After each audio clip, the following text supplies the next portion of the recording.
Alone at night, Dr. McNider thinks things over. My stories alone are not enough. Someone ought to destroy the killer and his vicious mob. If I only... A sudden thunderstorm, a bolt of lightning, and a frightened owl crashes through the window. Glass is no match for thematically significant animals. Batman knows it, and so does Dr. Mid-Nite. Dr. Mid-Nite is a classic Golden Age character, who has become a legacy one with others taking on the mantle. Now, the original was Charles McNider, who has found himself managing to stay in the limelight despite dying at one point. He got better. And he's also managed to appear in adaptations. He's also a character whose initial significance can tend to be overlooked. And you know I have a soft spot for characters like those. I'm Sasha, this is Casually Comics, and we're going to look at the original origin of the first Dr. Mid-Nite. This video actually came about because of a line that was said in Crisis between Earth 1 and Earth 2. We've been working our way through the pre-Crisis on Infinite Earth crises. In that crisis, Dr. Mid-Nite calls his signature weapon of blackout bombs old-fashioned. And inside a little le gasp moment, because the blackout bomb is such a significant weapon for him, not just because of what it does, but because of what it means. For Dr. Mid-Nite, as mentioned, bears a unique historical placement, and it's a potential first in one regard, and a seemingly definite first in another. And that is as the first blind superhero, and it's seemingly first for first physical impairment. Dr. Mid-Nite debuted in All-American Comics number 25 in 1941.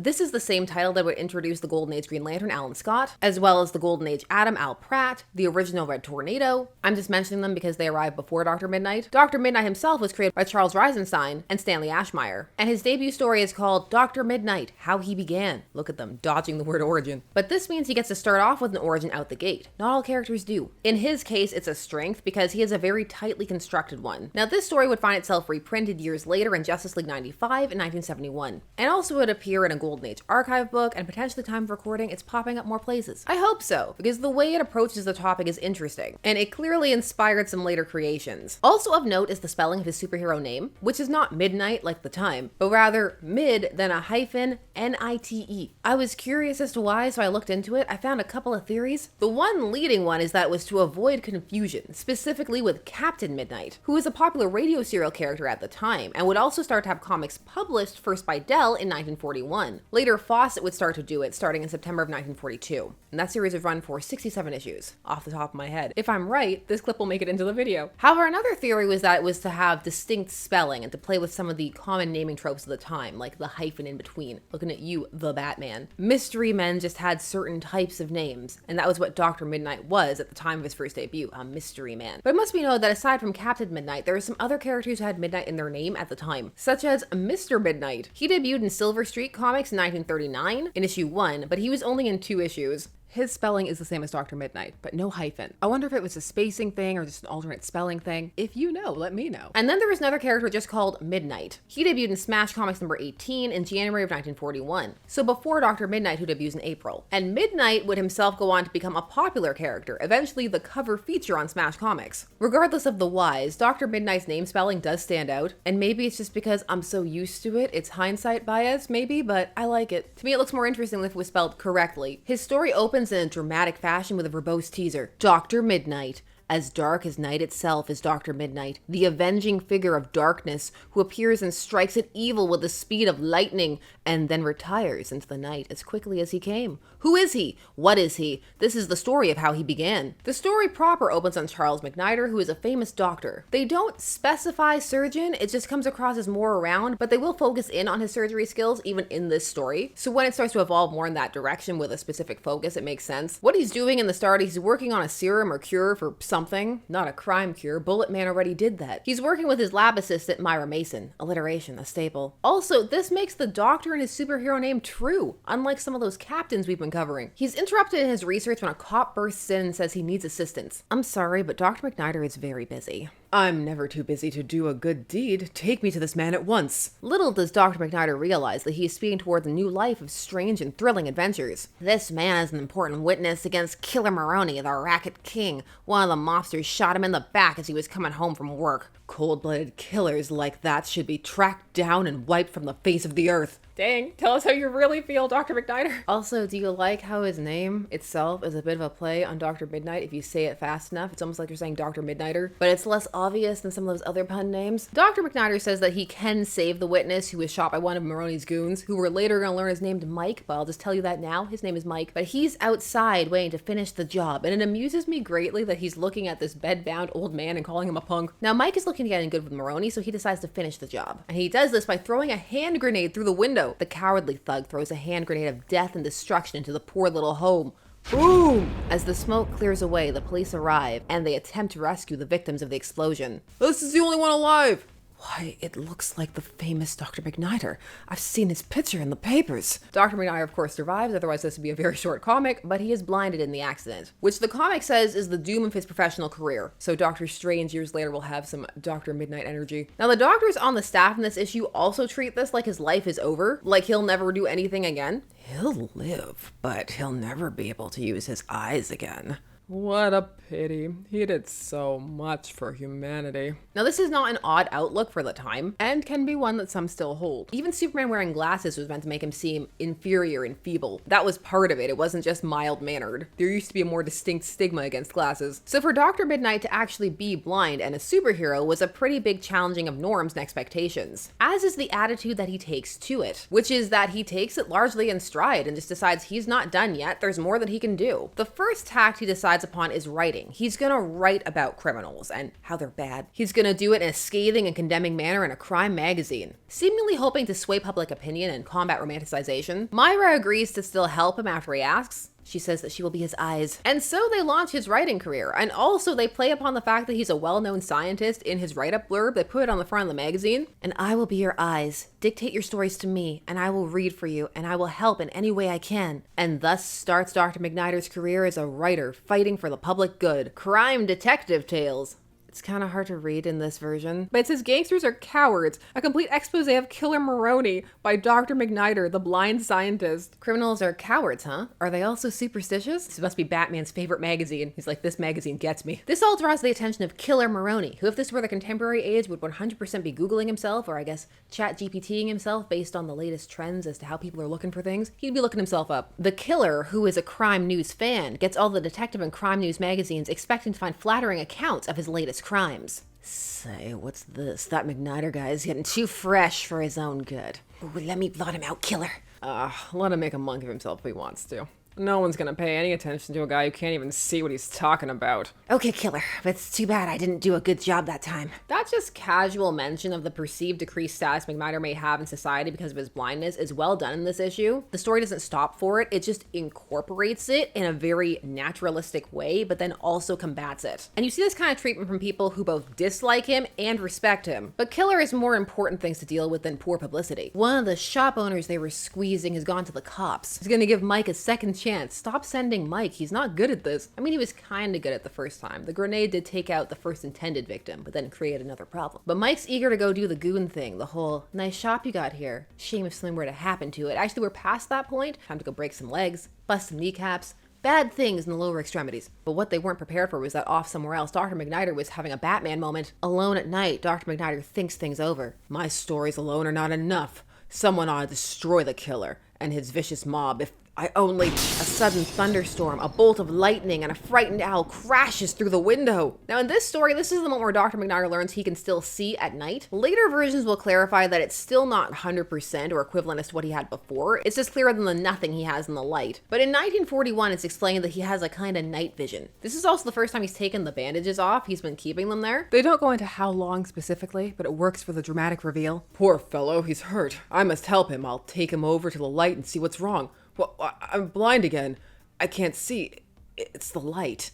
I can't see in the light. A horrible realization dawns on Dr. Mid-Niter. Well, my fine feathered friend, it looks like you and I are in the same boat. Both of us are blind by daylight and can see only by night.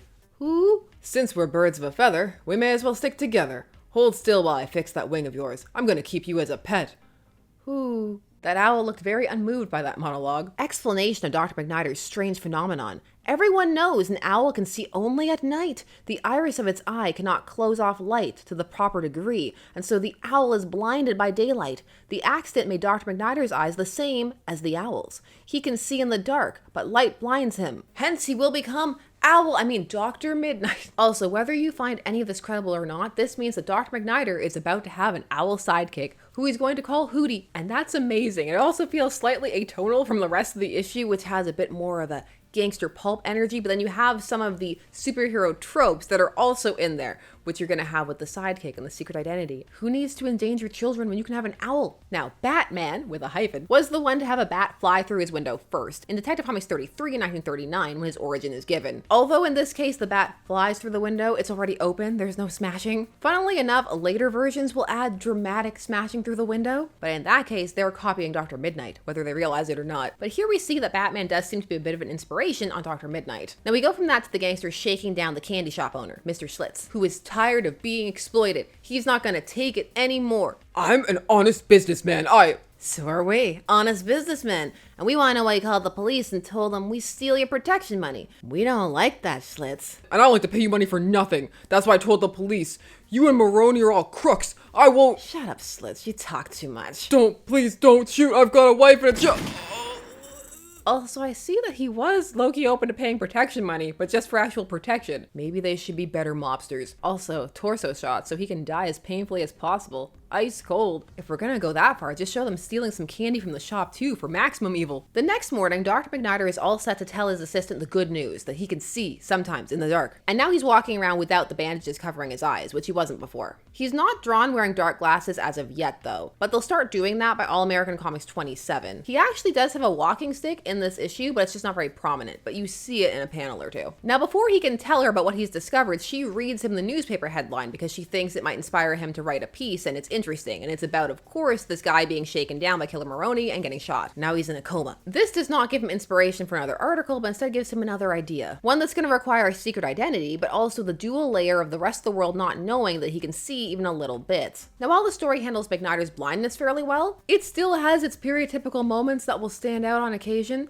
They're not often, but when they do occur, they tend to be around Myra. But what about the news you had for me? It wasn't important. In fact, I've forgotten what it was. Now, you run along like a good girl and go shopping or something. Are you gonna pay her to do that? She came all the way into work. Well, she runs along like a good little girl to go shopping or something. And Dr. McNider gets to work. First with some science. He makes some infrared goggles for himself so that he can see in the light. And suddenly Hootie is also there watching him do this. He teleported there for the science. Next, McNider makes his blackout bombs, which have a dual function. They're a weapon, but also there's a layer there. They have a purpose of taking something people have thrown at him as a disadvantage, the darkness, not being able to see, and turning it against them, making his perceived disadvantage an advantage for himself. It works really well with his character and how he's approached being blinded in the story, which is the fact that he's embracing it. He's still following the core course of what he wanted to do, which was help people. It's just how that's occurring has now changed. But now he's got gadgets. He's got weapons. He's got a sidekick. He needs a costume. And after all this care and attention to detail, he goes and gets an old masquerade costume, and that's what he uses. Clearly, this was the part he was the least into. Now with this old masquerade costume to hide my identity, I am all ready. Killer Maroney, watch out for Dr. Mid-Nite. See, he already had a name too. Now, step 1. Defeat Maroney, but not for revenge. There isn't a whole "you took my eyes" perspective or anything like that. He's approaching this from the front that innocent people or people who are trying to testify against the mob and make the city safer are getting hurt. But since this last guy isn't dead yet, again, Maroney wants Mike to go and finish the job. For realsies this time. Stop sending Mike. Maybe try Bugsy. There was another gangster called Bugsy. And of course, there have also been real Bugsies. Now, the solution that Maroney tells them to implement is to pull the fuse at the hospital so that there's no lights, so that they can't operate. Well, this looks like a job for Dr. Mid-Nite, who decides to go save that man's life before taking down Maroney, even though he was right there at Maroney's hideout. Now, even before he gets there, the staff was already talking about how this was going to be super difficult, and they wish that Dr. McNider was there, but not without some pity. At the Hillview Hospital, he's got one chance in 1,000. I wish poor old McNider were here. He could do it. Well, anyway, we could only try.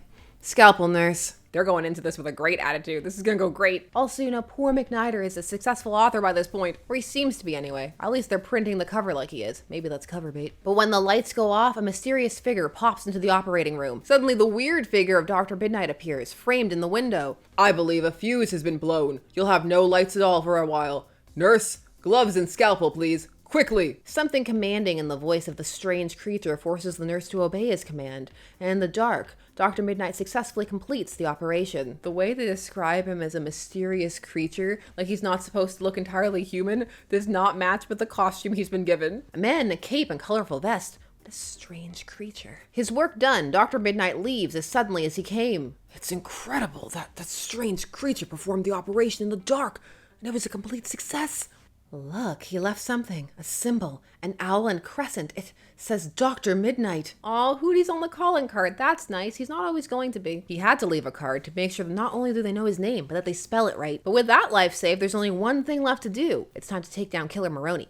And Mike. Firstly, he bursts in and says that Mr. Slits will live and testify. I mean, the first part of that's true, but he's just now projecting onto Mr. Slits. Maybe he doesn't want to testify anymore. Now here we get to see Hootie in action as an attack owl. But suddenly, Hootie flies from his perch on Dr. Mid-Nite's shoulder and knocks the gun from Mike's hand. Hey! Dr. Mid-Nite also gets to use one of his blackout bombs. Hey, it's dark. I can't see the shoot. It's the same medicine you gave that poor devil in the hospital tonight. After ensuring that there's evidence that Maroney can be tried, and It looks like he's planting it, but he's not. It just looks like that. Next, there's a panel that really endeared me to Golden Age Dr. Mid-Nite, and it's that as he's taking him down to jail, he's singing. Oh, it's off to jail we go, boys, it's off to jail we go. We have these moments where Dr. Mid-Nite is gritty and serious, taking on issues, challenging norms. Other times where he's corny. And for me, it marries well, makes the character likable. But for others, I can see it being discordant and jarring. A pick a tone type of situation. And so the day is saved, and Myra tells Dr. McNider that he should write about Dr. Mid-Nite.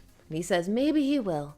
Maybe he will. The end of the beginning, as origin retellings will say. And Dr. Mid-Nite did get an origin retelling. Before that, let's discuss. Dr. Mid-Nite would go on to be a staple in All-American Comics, still being in it in its final issue of 102. He would also become a core member of the JSA and All-Star Comics. As for his historic position, he's the first blind superhero, and as mentioned, potentially the first one with a physical impairment. He arrives long before Daredevil, who is the hero that most people tend to associate with blindness, and whose story does have some vestiges of Dr. Mid-Nite's. Daredevil debuted in Daredevil #1 in 1964. Matt is blinded trying to help somebody. He can see in a sense because of a kind of radar sense, just like how Dr. Mid-Nite can see at night and with the help of infrared goggles. Matt also has to go up against the mob in his first outing, although his is a bit more revenge based. It's loose, but it's there. Also, you'll see some vestiges in characters like Doctor Strange, who after an accident loses his ability to perform surgery because his hands are damaged, and then has to go out and find another solution. These later creations have different vibes, and of course are their own fully formed characters, but I do personally feel that they owe a bit to Dr. Mid-Nite and his creation, setting the stage. What's tighter at the time period, and something that other people tend to note, is the connection to Batman, and that's because DC makes it itself. In Crisis on Earth 3, it does this by having Dr. Mid-Nite go up against Owlman, the evil Batman variant, who also wears an owl hood, but you'll also have stories like Justice League number 82. In this, he is directly established as the Earth 1 Batman's counterpart. Again, it happens. Dr. Mid-Nite's closest Earth 1 equivalent, the Batman, falls victim to the unseen grip of the snare net. This fascinates me because Earth 2 has a Batman. It's Batman. As for this origin, it's solid. It gives you everything. The how, the what, the why. It also gives Charles a personality. He's keen to help people. He's driven. He refuses to be deterred. He perseveres. He's not a bitter or vengeful person. The story also goes out of its way to show him using his circumstances to his advantage in a world that feels he should just be done. This is an origin tale that does get a direct retelling. This in 1987 by Roy Thomas in Secret Origins number 20. Like most of Roy Thomas's retellings of this ilk, it's little changed, but this one expands it in a good way with subtle details, especially around Myra. Little things like him thanking her for staying. And also having a bit more emotional range, but not taking away the fact that he also wants to overcome. On the whole, Dr. Mid-Nite is pretty interesting and worth noting. He's noteworthy. What do you think of Dr. Mid-Nite, of its original origin, of how 1941 handled blindness? Do you prefer one of the legacy versions more? What's a Golden Age character you feel is overlooked? Please share all your thoughts down below. While you're down there, please do all the YouTube things. Like, share, comment, subscribe, hype, hit that bell notification so that you never miss a vid. Thanks so much for taking some time to spend discussing comics with me. I always appreciate it, and I will see you again soon. Bye-bye.